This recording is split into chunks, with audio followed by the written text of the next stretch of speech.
Hola gente linda, soy Shibón y hoy es 15 de mayo, es Día de la Maestra, por eso estoy en la fodonguez. La fodonguez más absoluta, como se podrán dar cuenta, llevo una playera, de hecho esta es la playera que uso para dormir y pues ya es bastante tarde, es la 1 de la tarde y no me he arreglado, prometo hacerlo. Este, este es un video porque viene el 17 de mayo, el viernes, sobre estrategias de acción política. Nada más antes de eso quiero decir que sí estoy en la fodonguez más fodonga, pero hubo gente que vio que grabé en alguna ocasión en este cuarto y me dijo, ¿cómo es posible que tengas un cuarto tan desordenado? Y les dije, no es mío, es el de mi mamá, pero tiene bonita luz. La gente que me sigue en Twitter verá que yo me puse a ver el programa de Marie Kondo con mi mamá hace poco y de hecho pasó algo muy gracioso porque mi mamá como que se le cruzaron los cables y de repente empezó a hablar de Macondo y dijo, ay, vivir en Macondo ha de ser muy feo y yo, o sea, comentario random, ¿no? O sea, y luego empezó a hablar de la obsesión por el orden y yo, ¿qué? Y es que, claro, mi mamá se confundió entre Marie Kondo, la japonesa que ordena todo en cajitas, y pues 100 años de soledad, ¿no? Entonces fue un momento muy raro. Pero sí, mi mamá sí requeriría, como pueden ver, un montón de cajitas. Pero bueno, un efecto positivo de eso es que ayer tiró literal 50 pares de zapatos. Y entonces se van a preguntar, pues, ¿cuántos tiene? Y lo que les puedo decir es que mi madre es una gran adicta a comprar zapatos. No crean que caros, o sea, porque no. Pero sí compra un montón. Entonces, así como los compra, luego se acumulan. Y afortunadamente, gracias al programa de Maricondo, nos deshicimos de 50 cajitas y zapatos. Yo también tiré unos, pero los míos ya estaban viejos. Pero bueno, les decía yo que en realidad este va a ser un video no sobre tonterías como esas, sino sobre estrategias de acción política, porque justo viene el 17 de mayo.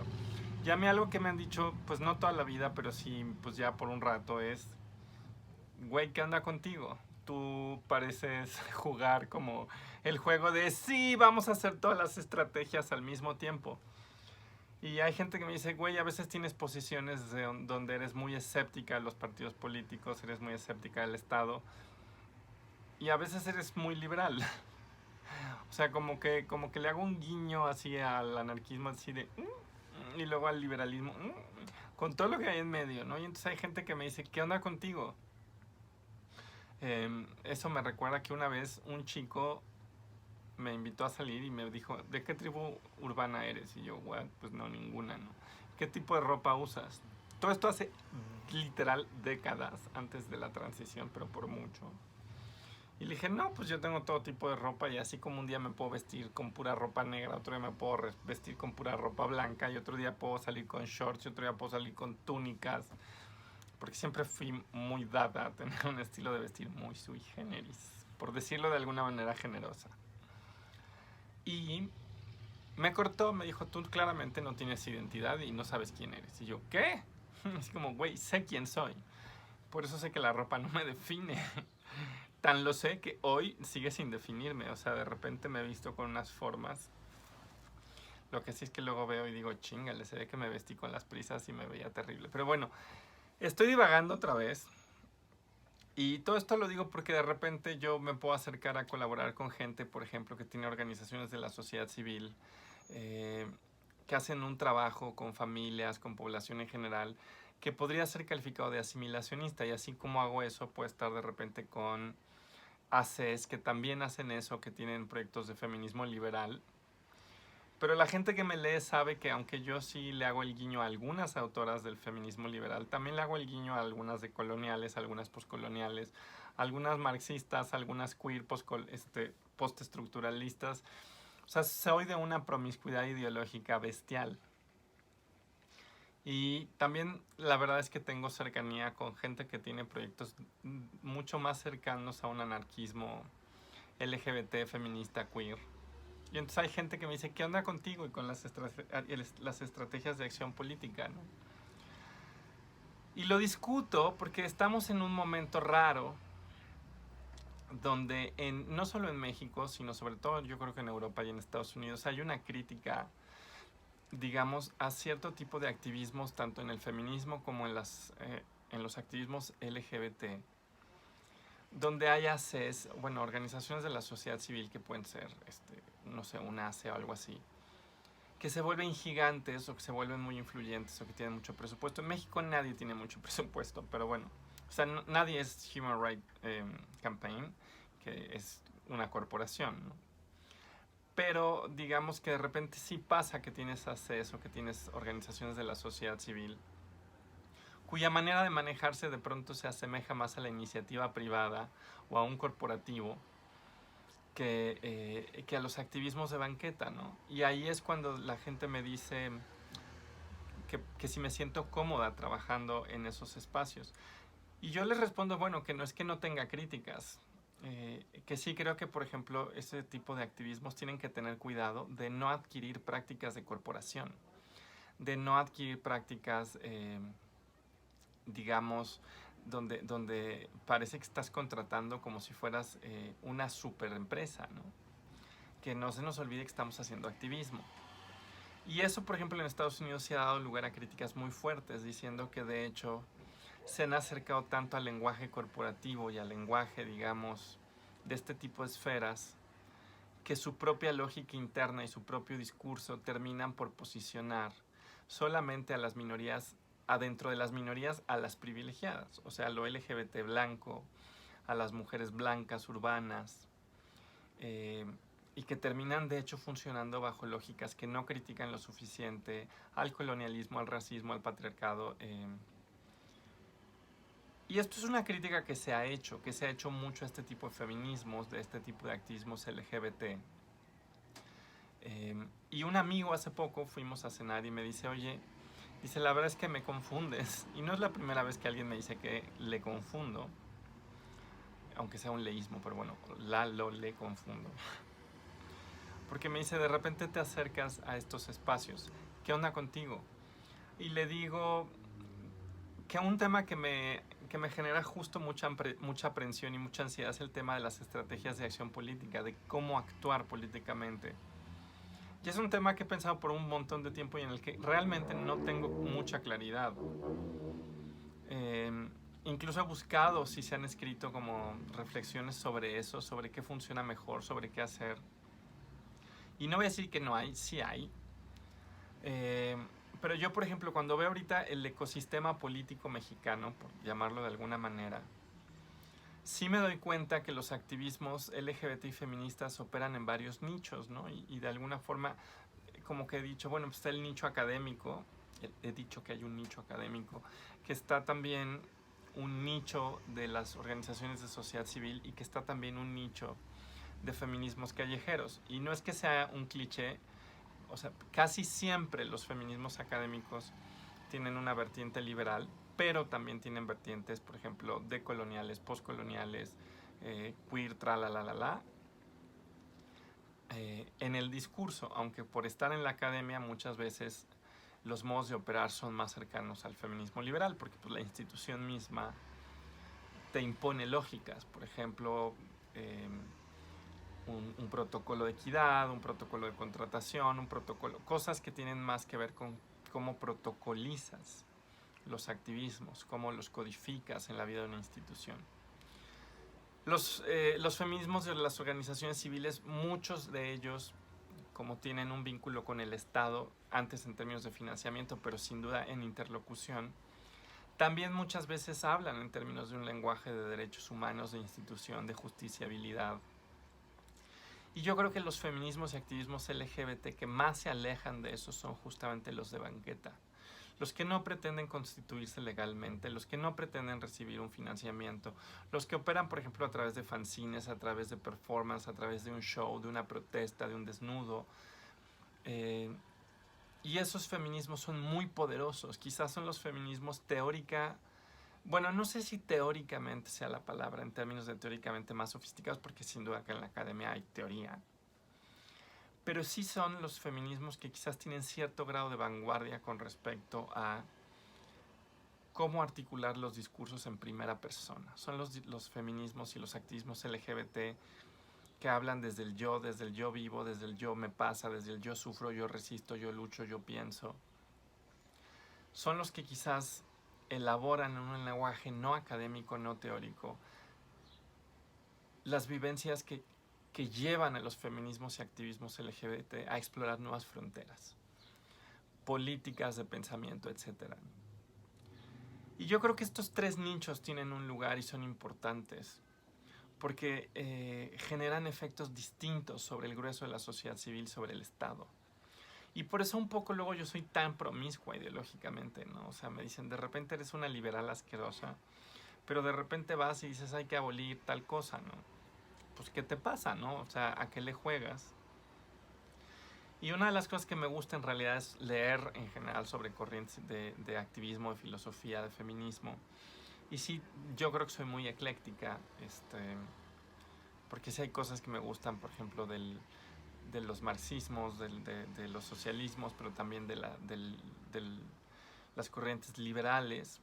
Y ahora, por ejemplo, estoy leyendo un libro bien interesante sobre pragmatismo y feminismo, que es por supuesto muy gringo, porque el pragmatismo es una corriente, lo que se llama en inglés a veces también filosofía americana clásica o filosofía norteamericana clásica, desde finales del 19, de los primeros 30 años del 20, y que a veces lo confunden con un feminismo liberal, pero en realidad es una cosa mucho más rara, porque tienen sí una influencia del liberalismo, pero también del hegelianismo. Y estoy leyendo eso, lo que serían los feminismos pragmatistas.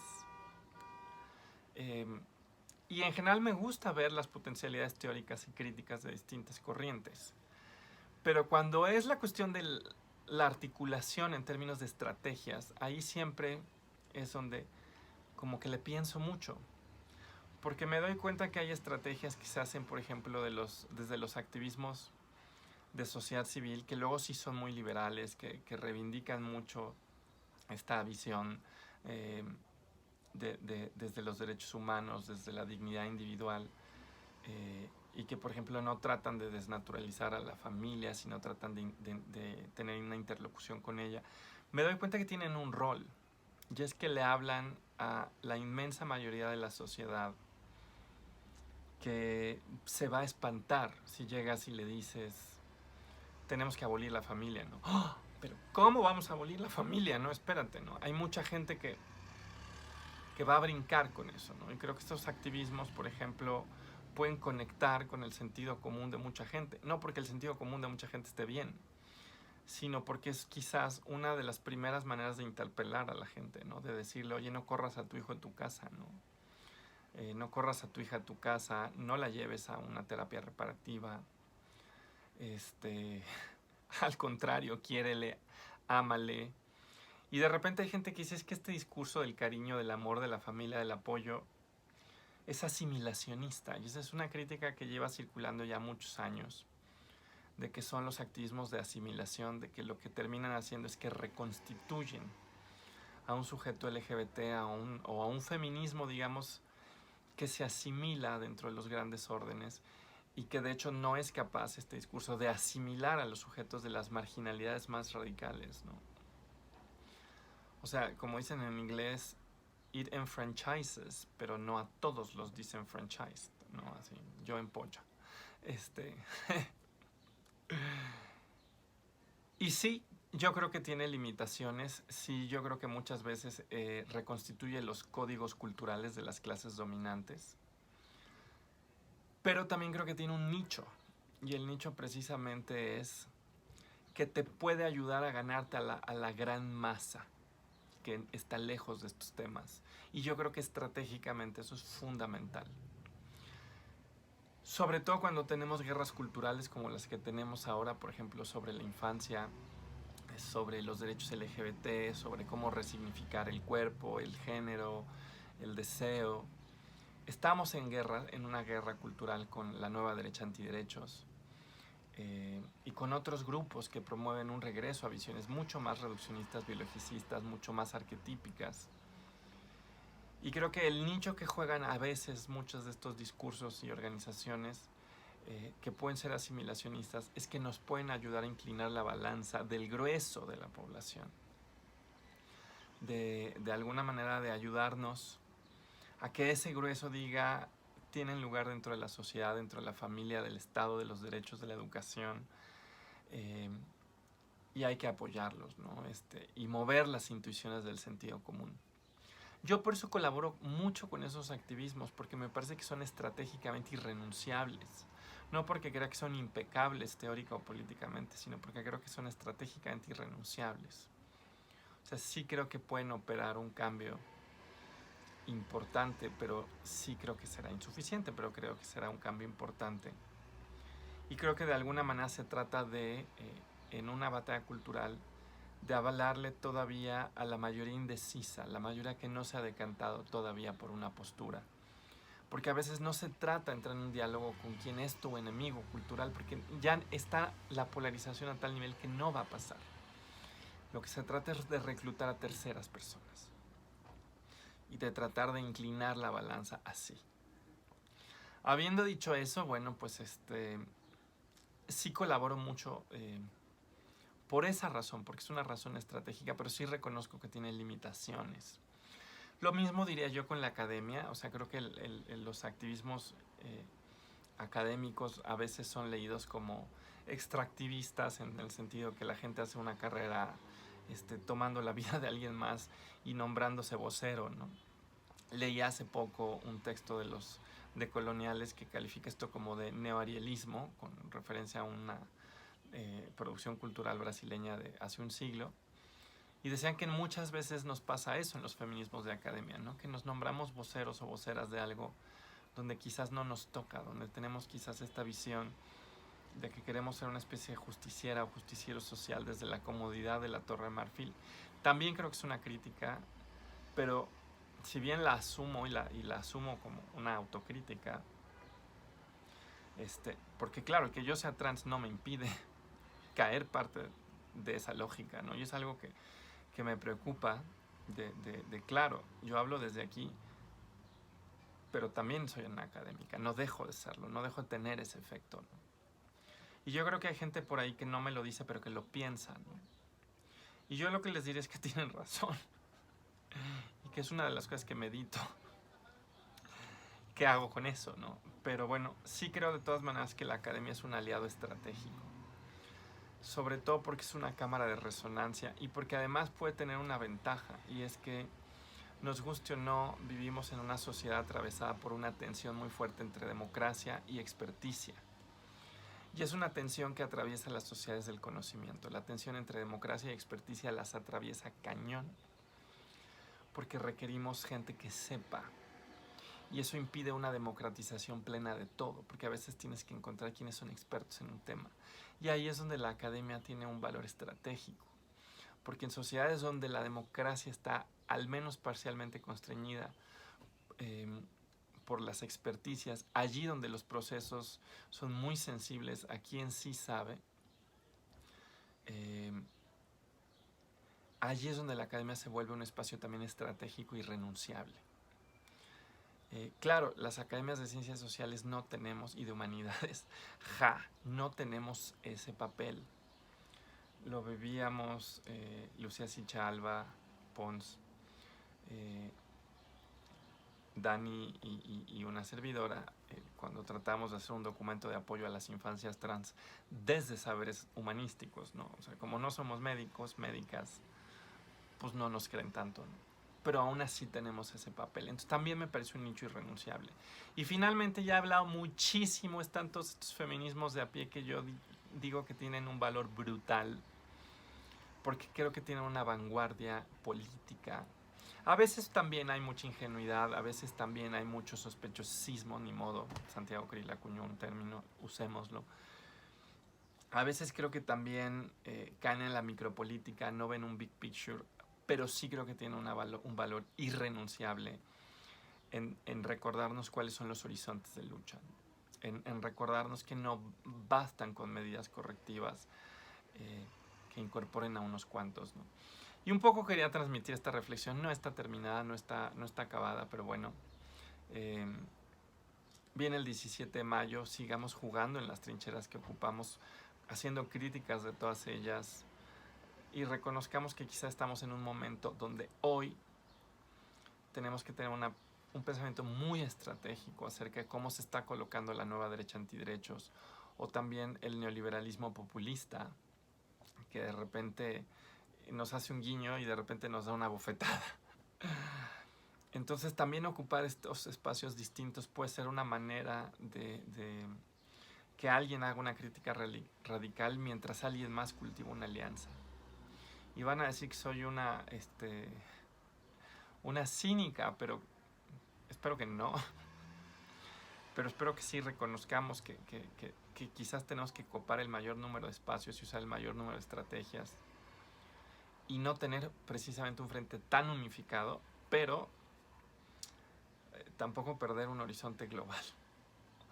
Y bueno, el próximo video justo lo voy a hacer, no voy a estar en México, voy a estar en Santa Bárbara.